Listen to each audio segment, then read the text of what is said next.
بسم الله الرحمن الرحيم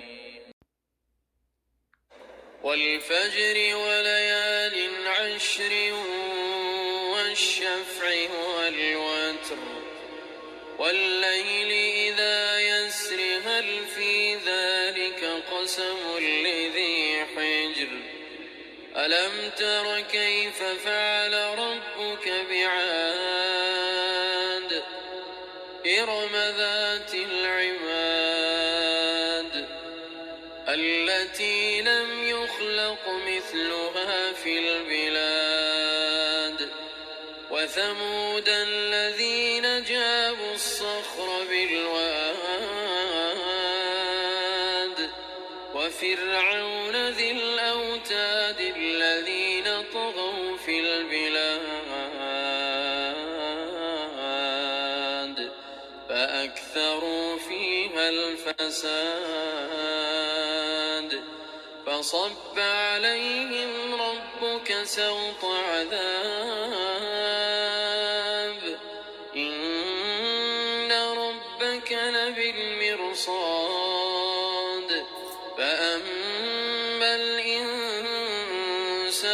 إذا ما ابتلاه ربه فأكرمه ونعمه فيقول ربي أكرمن وأما إذا ما ابتلاه فقدر عليه رزقه فيقول ربي أهانن كلا بل لا تكرمون اليتيم ولا تحاضون على طعام المسكين وتأكلون التراث أكلا لما وتحبون المال حبا جما كلا إذا دكت الأرض دكا دكا وجاء